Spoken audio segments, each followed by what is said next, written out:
கர்த்தருடைய பரிசுத்த நாமம் மகிமைப்படுவதாக. இந்த நாளிலும் தேவன் நம்மை அவருக்குள் பலப்படுத்தும்படியாய் இந்த காலை வேளையிலே நமக்கு தருகிற வார்த்தை 1 சாமுவேல் அதனுடைய 10வது அதிகாரம் அதனுடைய 20வது வசனமும் 21வது வசனமும். சாமுவேல் இஸ்ரவேலின் கோத்திரங்களை எல்லாம் சேர பண்ணின பின்பு பென்யமீன் கோத்திரத்தின் மேல் சீட்டு விழுந்தது. அவன் பென்யமீன் கோத்திரத்தை அதனுடைய குடும்பங்களின்படியே சேர பண்ணின பின்பு மாத்திரி குடும்பத்தின் மேலும் அதிலே கீசின் குமாரனாகிய சவுலின் மேலும் சீட்டு விழுந்தது. அவனை தேடின போது அவன் அகப்படவில்லை. கர்த்தருடைய பரிசுத்த நாமம் மகிமைப்படுவதாக. இந்த வசனத்தை கொண்டுதான் தேவன் தேவஜனங்களாகிய நம்மை அவருக்குள் பலப்படுத்துகிறார். இந்த அதிகாரம், இந்த சம்பவம் நம்ம எல்லாருக்குமே தெரியும். இஸ்ரவேல் ஜனங்கள் எங்களுக்கு ஒரு ராஜா வேணும் அப்படின்னு கேட்கும்போது தேவன் அவர்களுக்கு ஒரு ராஜாவை கொடுக்கிறார். காணாமற் போன தன் தகப்பனுடைய கழுதைகளை தேடி வந்த சவுல் அதை குறித்து அறியும்படியாய் ஞான திருஷ்டிக்காரனாகிய சாமுவேல் கிட்ட வராரு. அப்படி வருவதற்கு ஒரு நாள் முன்பதாகவே இப்படி பென்யமீன் கோத்திரத்தான் ஒருவன் உன்னிடத்தில் வருவான், அவனை நான் என் ஜனமாகிய இஸ்ரவேலின் மேல் அதிபதியாய் தெரிந்து கொண்டேன், நீ அவனை ராஜாவாக அபிஷேகம் பண்ணுன்னு சொல்லி ஆண்டவர் என்ன பண்றாரு, இந்த காரியங்கள் எல்லாவற்றையும் சாமுவேல் கிட்ட சொல்றாரு. இதை நாம் 9வது அதிகாரத்துல பார்க்கிறோம். 10வது அதிகாரம் முதல் வசனத்துல சாமுவேல் சவுலை ராஜாவாக அபிஷேகம் பண்றது நம்ம பார்க்கிறோம். இந்த காரியங்கள் ஏற்கனவே நடந்து முடிந்து விட்டது. ஆனா இந்த இடத்துல நம்ம பார்க்கிறோம், சாமுவேல் என்ன பண்றாரு, இஸ்ரவேல் ஜனங்கள் எல்லாரையும் வரவழைத்து அவர்கள் பேரில் சீட்டு போடுறாரு. முதலாவது கோத்திரத்தின் பேரில், பிற்பாடு அந்த கோத்திரத்தில் உள்ள குடும்பங்களின் பேரில், அந்த குடும்பத்தில் உள்ள பிள்ளைகளின் பேரில் சீட்டு போடுறாரு. அப்படி சீட்டு போடும் பொழுது அது சவுலின் பேர்ல வருது. சவுல் தான் ஏற்கனவே தெரிந்து கொள்ளப்பட்டாரே. ஆண்டவர் சவுலுக்கு அதற்கான வார்த்தைகளையும் கொடுக்கிறார். நீ என் ஜனமாக இஸ்ரவேலின் மேல் ராஜாவா இருப்பான்னு சொல்லி சாமுவேலை கொண்டு அதற்குரிய வார்த்தைகளையும் சவுலுக்கு கொடுக்கிறாரு. அப்படி இருந்தும் ஏன் இந்த ப்ராசஸ்லாம் மறுபடியும் நடக்குது? ஏன் மறுபடியும் இஸ்ரவேல் ஜனங்களை கூடி வர வைத்து மறுபடியும் ஒவ்வொருத்தர் பேர்ல சீட்டு போட்டு இது ஒரு தாமதத்தை ஏற்படுத்துது? இவ்வளவு ஜனங்கள் இருக்கும் பொழுது எல்லார் பேர்லயும் சீட்டு போட்டு இது கொஞ்சம் கால தாமதத்தை ஏற்படுத்துது. ஏன் ஆண்டவர் இப்படி பண்றாரு? ஆண்டவர் நினைச்சா சாமுவேல் கிட்ட சொன்ன மாதிரி எல்லா ஜனங்களுக்கும் உணர்த்திருக்கலாம். அப்படி இல்லைன்னா சாமுவேலை கொண்டே எல்லா ஜனங்களுக்கும் சொல்லியிருக்கலாம். நிச்சயமா சாமுவேல் சொன்னா எல்லா ஜனங்களும் என்ன பண்ணுவாங்க, அதை ஏற்றுக்கொள்வாங்க. நான் சவுலை ராஜாவா தெரிந்து கொண்டேன், பென்யமீன் கோத்திரத்தான் ஆகிய சவுலை நான் ராஜாவாய் தெரிந்து கொண்டேன்னு சொல்லி தேவன் சாமுவேலை கொண்டு உணர்த்தினால், அறிவித்தால் நிச்சயமா எல்லா ஜனங்களும் அக்செப்ட் பண்ணுவாங்க. ஆனா ஏன் ஆண்டவர் இதை செய்யல? இந்த சம்பவங்களிலிருந்து 2 பிரதானமான காரியத்தை தேவன் நமக்கு கற்றுத்தருகிறார். முதலாவது, தேவனால் ஏற்படுத்தப்பட்ட ராஜாவாகிய சவுலுக்கு விரோதமாய் யாரும் தங்களுடைய நாவை அசைக்க கூடாது. லேவி கோத்திரத்தையும் அந்த லேவி கோத்திரத்திலே ஆரோனையும் தேவன் அந்த மேலான ஊழியத்திற்கு அவர் முன்குறித்து அழைத்தார். ஆனா கோராகின் புத்திரர்கள் என்ன பண்ணாங்க, அதற்கு விரோதமாய் முறுமுறுத்தாங்க. உடனே ஆண்டவர் என்ன பண்றாரு, அந்த முறுமுறுப்பை ஒழிய பண்ணும்படியாய் அங்க ஒரு கிரியை நடப்பிக்கிறாரு. அந்த கிரியை நமக்கு தெரியும். எல்லா கோத்திரத்திலிருந்து தெரிந்து கொள்ளப்பட்டவன் பெயர் எழுதப்பட்ட ஒரு கோல் தேவ சமூகத்தில் வைக்கப்படணும். அதில் எவனுடைய கோல் துளிர்க்கிறதோ அவன் தான் தேவனால் தெரிந்து கொள்ளப்பட்ட கோத்திரத்தினுடைய மனுஷன். அவனைத்தான் தேவன் தெரிந்து கொண்டார். அந்த கனமான ஊழியத்திற்கு அவனை தெரிந்து கொண்டார் என்று மற்றவர்கள் புரிந்து கொண்டு இனி என்ன பண்ணக்கூடாது, முறுமுறுக்க கூடாது. இதே போலதான் சவுலின் வாழ்க்கையிலும் தேவன் செய்கிறார். தேவன் எல்லாவற்றையும் முன்னறிந்து செய்கிற தேவன். நம்முடைய வாழ்க்கையிலும் அப்படித்தான். ஆண்டவரே, வாக்குத்தத்தம் தந்துட்டீங்க, ஆனால் ஏன் சில காரியங்கள் இன்னும் தாமதமாகுது, சில ப்ராசஸ் இன்னும் நீண்டு கொண்டே போகுதே ஏன் அப்படின்னு நமக்கு தோணுச்சுன்னா ஆண்டவர் அதற்கான பதிலை தான் இன்று நமக்கு தருகிறார். தேவனால் தரப்படுகிற ஆசீர்வாதத்திற்கு விரோதமாய் யாரும் தங்களுடைய நாவை எழுப்பி முறுமுறுக்க கூடாது. அதற்காக தான் தேவன் நம்மை உருவாக்குகிறார். நமக்கான ஆசீர்வாதத்தை நேர்த்தியாய் நமக்கு தரும்படியாய் தேவனால் தரப்படுகிற ஆசீர்வாதத்தை குறித்து பேலியாளின் மக்கள் என்னெல்லாம் பேசுவாங்க பண்ணுவாங்கன்னு சொல்லி ஆண்டவருக்கு தெரியும். ஆண்டவர் என்ன பண்றாரு, அதெல்லாம் ஒழிய பண்ணும்படியாய், அது எழும்பாத அளவுக்கு ஆண்டவர் என்ன பண்றாரு, அதை அடக்கி போடும்படியாய் தேவன் இந்த ப்ராசஸை வைக்கிறார். தேவனால் தரப்படுகிற ஆசீர்வாதம் அது தேவன் யாருக்கு கொடுக்கிறாரோ அவர்களுக்கு நித்திய நிரந்தர சுதந்திரமாய் தேவன் கொடுக்கிறார். இஸ்ரவேல் ஜனங்களுக்கு கானான் தேசத்தை அப்படிதான் கொடுத்தார். ஆபிரகாம், ஈசாக்கு, யாக்கோபுக்கு ஆணையிட்டு கொடுத்த தேசம் அது அவர்களுக்கும் அவர்கள் சந்ததிக்கும் என கொடுத்தார். அதை யாரும் அவர்கள் கரத்திலிருந்து பறிக்க முடியாது. நம்முடைய வாழ்க்கையில் அப்படித்தான். தேவனால் நமக்கு தரப்படுகிற ஆசீர்வாதத்தை குறித்து யாரும் முறுமுறுக்க கூடாது, அதை நம்முடைய கரத்திலிருந்து யாரும் பறிக்க கூடாது, அதற்கு விரோதமாய் ஒரு நாவு கூட எழும்பக்கூடாதுன்னு சொல்லி தான் ஆண்டவர் என்ன பண்றாரு, நம்மையும் உருவாக்குகிறார். நமக்கு அந்த ஆசீர்வாதத்தை தேவன் நமக்கென நியமித்த ஆசீர்வாதத்தை தரும்படியாய் தேவன் ஒரு வழியை நியமித்து வைத்திருக்கிறார். அந்த வழியில சில தாமதங்கள் இருக்கலாம். அது நமக்கு தாமதம் போல தெரியலாம், ஆனா அது தாமதம் கிடையாது. அது தாமதித்தாலும் காத்திரு, அது நிச்சயமாய் வரும். ஏன்னா தேவன் எல்லாவற்றையும் அதினத்தின் காலத்தில் தான் செய்து முடிப்பார். அப்பொழுதுதான் அது நேர்த்தியா இருக்கும். சவுலின் வாழ்க்கையில் அப்படிதான் செஞ்சாரு. ஏற்கனவே சவுல ராஜாவாய் தெரிந்து கொண்டார். சவுலுக்கான வார்த்தைகள் கொடுக்கப்படுகிறது. அப்படி இருந்தும் இப்பொழுது எல்லா ஜனங்களுக்கு முன்பாக கர்த்தர் ஒரு செலக்ஷன் ப்ராசஸை நடத்துறாரு.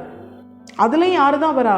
சவுல் தான் வரான். ஏன்னா சவுல் தேவனால் தெரிந்து கொள்ளப்பட்டவன். அந்த ராஜா என்கிற ஸ்தானம் என்பது தேவன் அவனுக்கு கொடுத்தது. நிச்சயமா என்ன பண்ண முடியாது, யாராலும் அதை அவனிடத்திலிருந்து பறிக்க முடியாது. தேவனே அவனை தள்ளினால்தான் உண்டு. அது நம்முடைய கிரியைகளை பொறுத்தது. நம்முடைய வாழ்க்கையில் அப்படித்தான். தேவன் நமக்கு தருகிற ஆசீர்வாதத்தை மனுஷர்களால் பறிக்க முடியாது. தேவன் நமக்கு தருகிற ஆசீர்வாதத்தை குறித்து அதை குறித்த முறுமுறுப்பு எந்த விதத்திலும் எழும்பாதபடிக்கு அதை அவர் நியமித்த வழியிலே நமக்கு தருவார். அது நேர்த்தியான வழியாக இருக்கும், அது ஒழுக்கமான வழியாக இருக்கும். அந்த காரியத்தில், அந்த ஆசீர்வாதத்தில் நாம் உண்மையாக இல்லாமல் இருந்தோமே ஆனால் ஒருவேளை தேவன் என்ன பண்ணுவார்?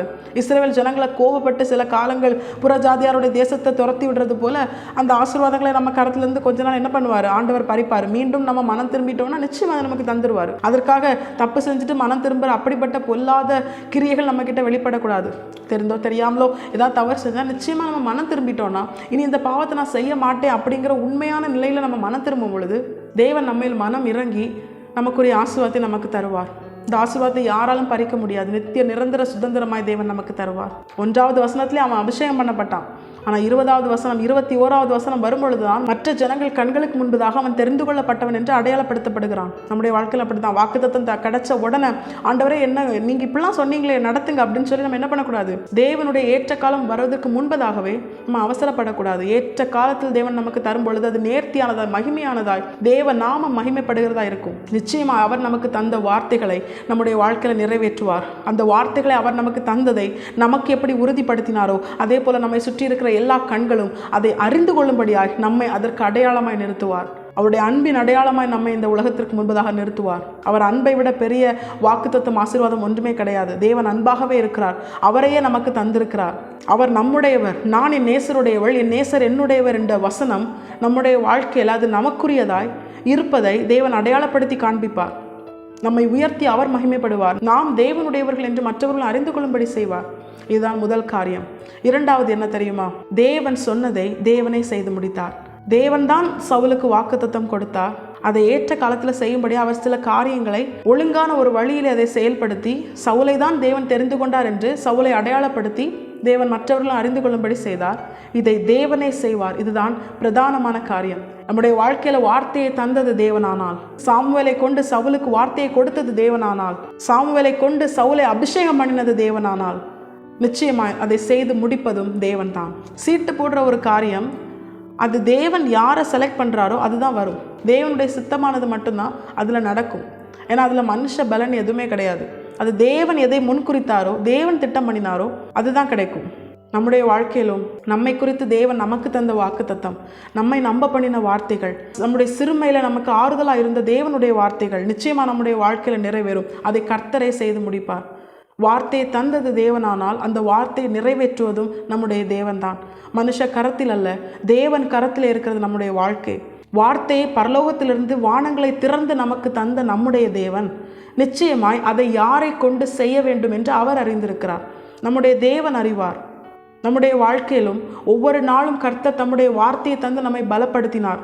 நம்ம சோர்ந்து போய் நம்முடைய வாழ்க்கை ரொம்ப தளர்ந்து போகும் பொழுது அதை பலப்படுத்தினது தேவனுடைய வார்த்தை. நம்மை நம்ப பண்ணின வார்த்தைகளை அவர் மறக்க மாட்டார். இஸ்ரவேலே, நீ என்னால் மறக்கப்படுவதில்லை என்று வாக்குத்தத்தம் தந்திருக்கிறார். வேதம் பொய் சொல்லாது. நம்முடைய தேவன் நமக்கு தந்த வார்த்தைகள், நம்மை நம்ப பண்ணின வார்த்தைகள், நம்மை பலப்படுத்தின அவருடைய வாக்குத்தத்தங்கள் நம்முடைய வாழ்க்கையில் நிச்சயமாய் நிறைவேறும். ஆனால் அதை மனுஷர்களிடத்தில் அல்ல, நம்முடைய தேவனிடத்தில் நாம் எதிர்பார்க்கணும். தேவன் தந்த வார்த்தையானால், அதை தேவனை நமக்கு தந்தாரானால் அதை நிச்சயமாய் தேவனை நமக்கு செய்து முடிப்பார்.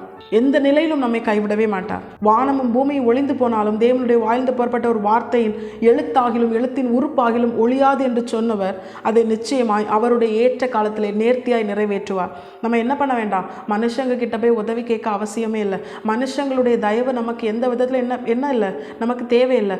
தேவனுக்கு பயந்து நம்ம வாழ்ந்தோம்னா மனுஷ தயவு நமக்கு கிடைக்கும்படியாக தேவன் கிருபை செய்வார். ஏன்னா இயேசு கிறிஸ்து வளரும் பொழுது அவர் ஞானத்திலும் மனுஷ தயவிலும் வளர்ந்தாராம். மனுஷ தயவு இயேசு கிறிஸ்துவுக்கு கிடைக்கும்படியாய் இயேசு கிறிஸ்து பிரயாசப்படலை, பிதாவாகிய தேவன் அவருக்கு அந்த கிருபையை கொடுத்தார். நம்முடைய வாழ்க்கையில் அப்படித்தான்.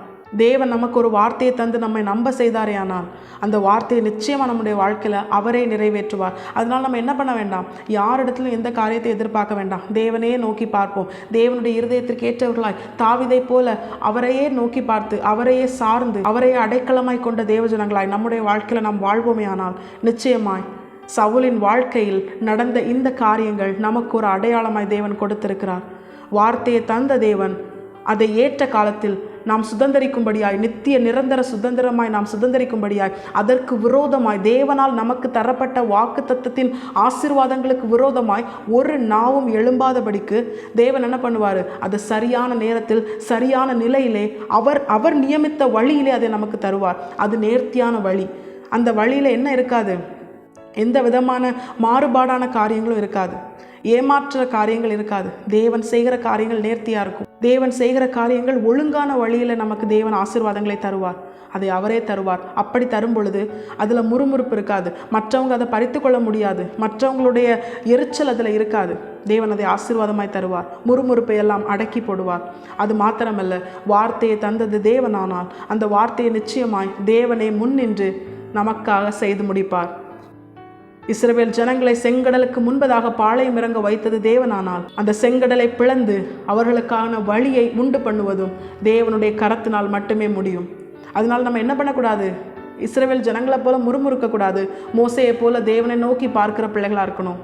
நம்மை கொண்டு, நம்முடைய கரத்தில் தேவன் தந்த வார்த்தையை கொண்டு தேவன் எல்லா தடைகளையும் செங்கடலை பிளந்தது போல பிளந்து நமக்கு பின்தொடர்ந்து வருகிற நம்முடைய சத்துருக்களை அந்த செங்கடலை அழித்து போட்டு நமக்கென தேவன் வைத்திருக்கிற ஆசீர்வாதமாகிய கானான் தேசத்திலே, பூமியிலே நமக்கு தேவன் வைத்திருக்கிற அந்த நூறத்தனையான ஆசீர்வாதத்தை சுதந்திரிக்கும்படியாகவும், மறுமையிலே தேவன் நமக்கு வைத்திருக்கிற நித்திய ஜீவனாகிய பரலோக ராஜ்யத்தை சுதந்திரிக்கும்படியாகவும் தேவன் நம்மை ஆசீர்வதித்து உயர்த்துவது அதிக நிச்சயம். இந்த நாளிலும் இந்த வார்த்தையை கேட்ட நம் அனைவரையும் கர்த்தர் தாமே ஆசீர்வதித்து வழிநடத்துவாராக. இந்த வசனத்தின்படியே வாழ நாம் நம்மை நம்முடைய தேவனுடைய பாதத்தில் அர்ப்பணிப்போம். கர்த்தருடைய பரிசுத்த நாமம் மட்டுமே மகிமைப்படுவதாக.